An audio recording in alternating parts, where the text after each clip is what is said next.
In the name of the Father, and of the Son, and of the Holy Spirit, one God. Amen. Our beloved fathers, deacons, nuns, and faithfuls both in this holy church, and those who are watching us through live streaming, may the Almighty Jesus Christ of Nazareth, the true living God who was revealed in the flesh, and the end of times, as St. Paul mentions in his epistle to the Galatians chapter 4, be with you, guide you, protect you, bless you and deliver you from the snares of the enemy, Satan, the deceiver, the tempter, the one who comes in a sneaky way to try and devour the children of God in his evil, dark ways. May the Lord deliver you. May the Lord give you the will to carry on his will. May the Lord give you the wisdom to discern and realize who is God and what is God and the way of God and the life of God. For the Lord needs and must be glorified in his children. I pray there is a revival. I pray there is a renewal. I pray there is a new beginning, a new leaf, a new page, a new life for so-called Christians. I pray the Lord awakens the Christian world and precisely church leaders. They're asleep. They are asleep. They need to wake up before it's too late. They're asleep.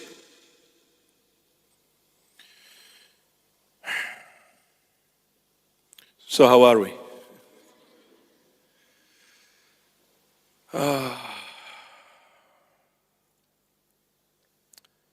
The gospel of today is according to St. Matthew.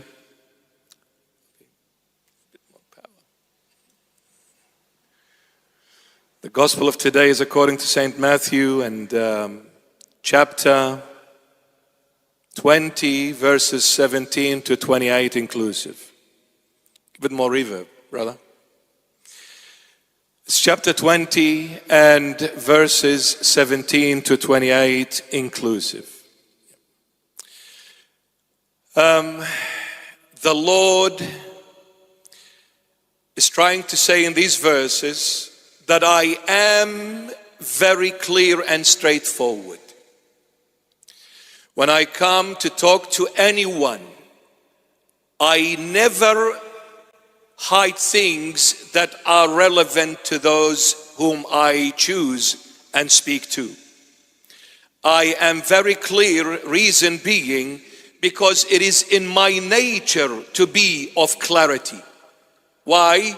Because I am the light of the world.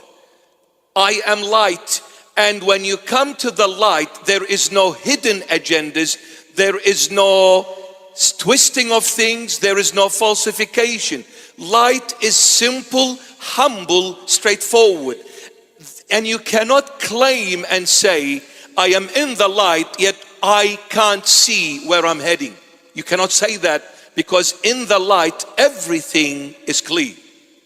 So when I came and I chose my disciples, my 12 apostles, I said to them clearly what will happen to me and what will happen to them if they continue walking in my path.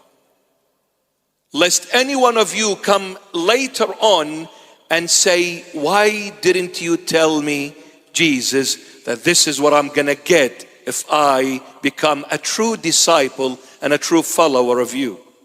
No one will be able to say that to me, because I was clear from day one, because I am the light to this dark world. So in today's gospel, the Lord Jesus says that I'll be handed over to the chief priests and to the scribes and the Pharisees. They will judge me and I'll be sentenced to death. He said it, but I will rise on the third day. I am very straightforward. There is nothing hidden and nothing complicated about what I'm just saying. I'll be held, I'll be captured, I'll be judged, I'll be sentenced to death, but I will rise on the third day. Any questions? No, Lord. But what happens? A woman approached the Lord Jesus, who happens to be the mother of the two sons of Zebedee, James and John, two of the 12 apostles, James and John. She approaches the Lord Jesus as every concerned mother. As every concerned mother, the first thing she thinks of is the well-being of her children, not her husband.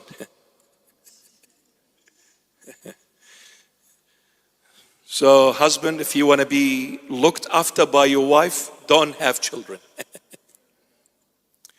So, just kidding, relax, okay?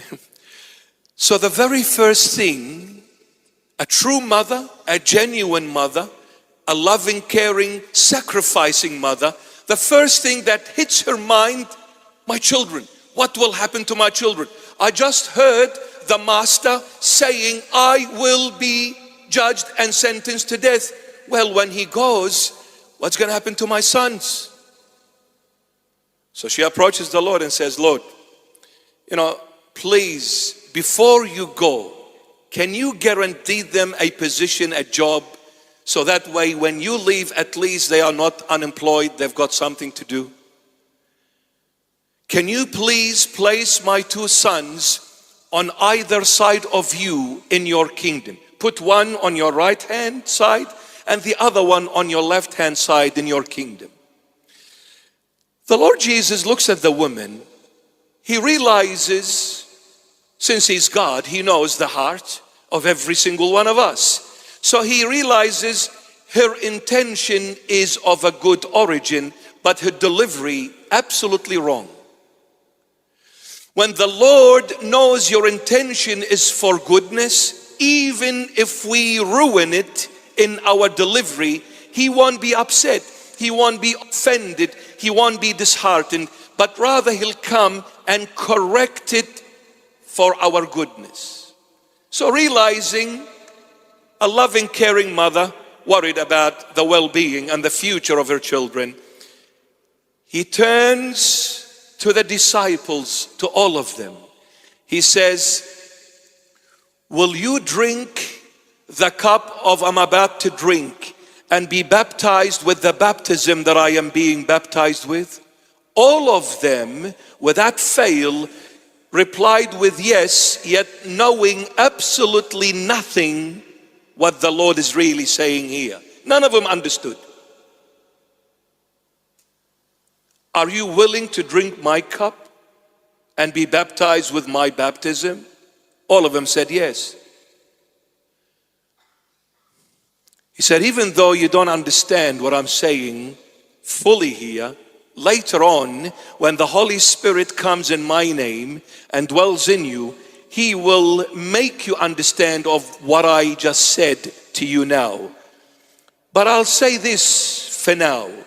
The cup that I'm about to drink, you will drink. And the baptism that I am about to be baptized with, you will be baptized with. But to sit on my right hand or my left hand, it is not for me, but it is for my Father and whom he has chosen to give it to.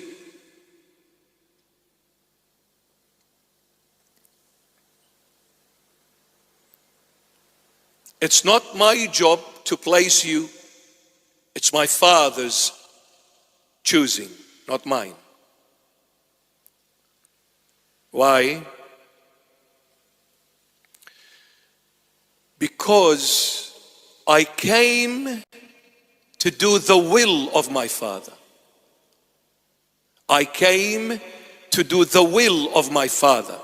And as the true servant of my Father, it is not the servant's place nor a position to decide who to be placed where and when and how.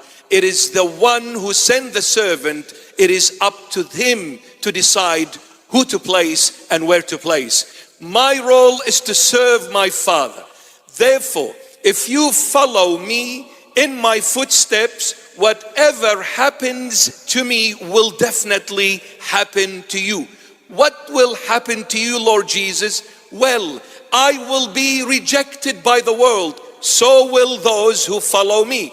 I will be despised by the world. So are those who will follow me. I will be persecuted by the world, and so as those who follow me. And I will be killed by the world, so as those who follow me. Are you willing to drink the cup of death? Because that's what I drank in the Garden of Gethsemane. When I said to my Father, Father, let this cup pass me by quickly, but not my will, but thy will. And what was the cup? The cup of Calvary, the cup of the cross, the cup of shedding his blood for the salvation and the redemption of the world, the cup of his death. And baptism, he was baptized with his own blood. Baptisma is a Greek word for baptism, which means fully submerged in that color. Christ was fully submerged by his own blood from head to toe. But for you to sit at the right or the left hand of me in my kingdom,